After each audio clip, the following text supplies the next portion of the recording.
In my research on mental health, there was one theme that came up over and over: having a sense of purpose. An important factor in good mental health is having a sense of purpose and giving a sense of giving back to the community around you. Both also happen to be key factors in the Christian idea of calling. Our passage from Corinthians this week touches both on calling and being self-actualized, our topic from last week. And reflecting on it, it does seem like the two are strongly linked. So let's dive in. 3/4 of the passage is Paul talking about human wisdom versus godly wisdom. To humans, God's wisdom is foolishness, but to God, even the wisest humans are foolish. Paul is telling the people of Corinth effectively that they have to make up their own minds. He's saying that Christians are trying to tap into something greater than our humanness. Therefore, we have to find a standard to judge ourselves that does not depend on the culture around us. If we are recognizing the limitation of human wisdom, but use that wisdom as a benchmark, we'll never get past it. Sure, we can be impressed by human wisdom. I think that's actually kind of important, but we can't limit our vision by human wisdom. Now, one fear I have with this passage is that we're just going to draw a line between human wisdom and godly wisdom. And I do think we've drawn that line in the past, and some people continue to draw it. So let's digress for a moment. For pre-scientific people, it would have been immediately obvious that there was a lot we couldn't explain. There were common things in their everyday life that they just didn't have a scientific understanding of. And today, we can see fairly plainly that despite all our amazing scientific ability, there's still much we don't understand. But there's a period between the French Revolution and the Second World War when we thought that even though we clearly don't know everything, with enough discipline and effort, we could figure it out. That's called Modernist Thinking, and we've talked a lot about it here. My point is that for 350 years leading up to our current era and culture, we would have interpreted this passage differently. For pre-scientific people, God's wisdom would have been the unknown beyond human wisdom. For modernist thinkers, I suspect it would be more confusing. The temptation, I think, would be either to say that with enough effort and discipline, we too can understand God's wisdom.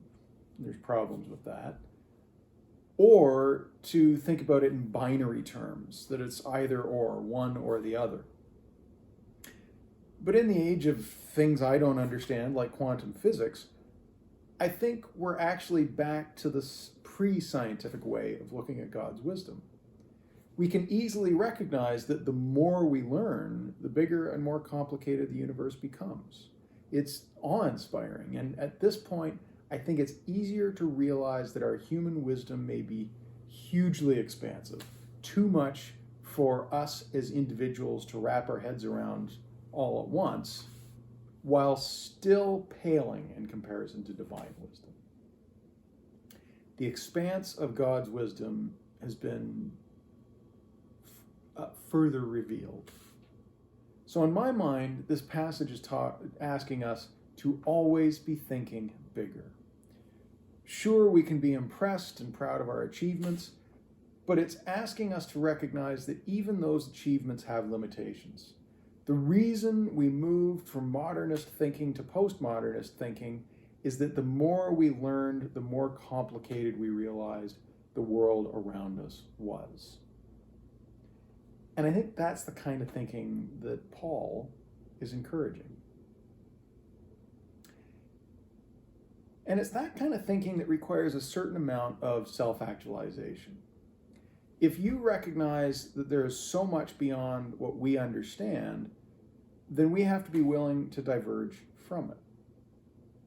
You could say self-actualization is finding your confidence from within rather than from the outside. It's a step towards inner stability and away from our limited culture pulling us in too many directions. Paul is encouraging us to find our stability outside of common knowledge or culture and in God's wisdom. So this is where a sense of calling comes in. If God's wisdom is so much bigger than we are, then we can't actually grasp it. We can't actually understand it. There's a path, but we can't read the map or see it. All we can do is follow the voice calling us down that unknown path. A sense of calling helps us find that important stability outside of the amazing but fallible human wisdom surrounding us and within us. A sense of calling is what allows us to be critical of the directions life pulls us in without becoming selfish or short-sighted. So Paul opens the passage by saying the cross is foolishness to those who are perishing, but to those who are being saved, it's the power of God. And that's a pretty powerful statement because the cross is the ultimate sign of something beyond human understanding. Human wisdom is that when you die, you're dead. End of story. No more.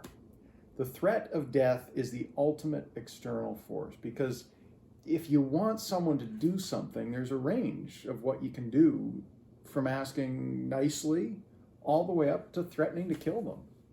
And if they don't say what you want, or if they don't do what you say, at least they won't be an opponent anymore. The message of the cross is that death is not the end. And whether you can wrap your head around the resurrection or not, history shows the wisdom of the cross.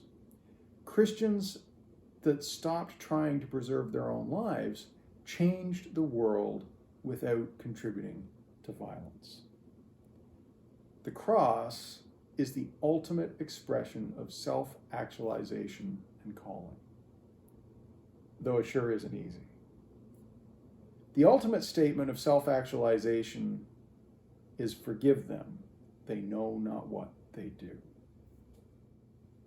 On the one hand, Jesus was committed to a way of changing the world that made no sense to human wisdom. Even under the threat of death, he was able to simply continue his peaceful and his loving mission because he believed he was right. Self-actualization. On the other hand, he allowed himself to be led down a path that was outside of human understanding. Call. The cross is truly foolishness, but also the power of God. It's the ultimate expression of reaching beyond ourselves. We have a beautiful teacher about calling in our own congregation, Heather. Heather is someone who few people in this world know what to do with. But Heather is constantly teaching us important lessons about loving, belonging, wonder, and happiness. The example that often gets used is how when Heather first arrived, we wanted to do things for her. We wanted to serve her only. But letting Heather do things for us, like she collects dishes at coffee hour, that gave her a sense of purpose and belonging through her own service. If we do things for people, it still sort of creates an us and them. But working together fosters true relationship. And that has paved the way for so much more. Heather's calling has clearly been as a teacher to us and to people beyond. She is integral to this community. But human wisdom wouldn't have told us that. And to great harm to Heather. A sense of calling has empowered both Heather and us to grow beyond what human wisdom would have allowed. Another example, and a tougher one, is that as a minister, I have had the experience of sitting with, and sometimes later conducting funerals for, people who have lost their sense of calling. For people who more easily fit our idea of a productive member of society, it is very hard when they inevitably no longer fit that mold. Perhaps they get hurt. Perhaps they simply get older and no longer fit. Perhaps society changes the mold and we don't fit the way we used to. I know men are really struggling with that right now. The paradigm has shifted and we don't know what to do, and we're trying to learn a new manhood. The fact of the matter is that a lot of people don't fit our narrow mold. But if you're used to fitting that mold, it's very hard to think beyond it. A lot of people just sit down. It's something worth grieving the loss of because it's something we enjoyed and it's gone, but it's not the end. It's a change. There is always a calling for you, regardless of who you are or your stage in life. I even saw a man find calling in his own death. He'd been a lifelong activist for various things. One of the things he believed really strongly in was medical-assisted death. So when he knew his death was growing imminent, he used the time he had left to educate people, and he found a great sense of purpose in it. I've never seen someone so at peace with the end of his life. And my point is not to promote or even condone what he did. I know some people found his actions upsetting, and medically assisted dying is something I'm still trying to wrap my head around. My point is that even in a situation most of us would have found hopeless, he found a sense of calling. And the impact on his mental health was immediately obvious. We always have a sense of calling regardless of our circumstances, our stage in life, or who we are. The big challenge is whether that calling is outside of our usual ways of thinking. God calls us to all sorts of things humanity would never think of. Yet it's so easy to get bogged down in these human ways of thinking. And when that happens, we can get tremendously depressed.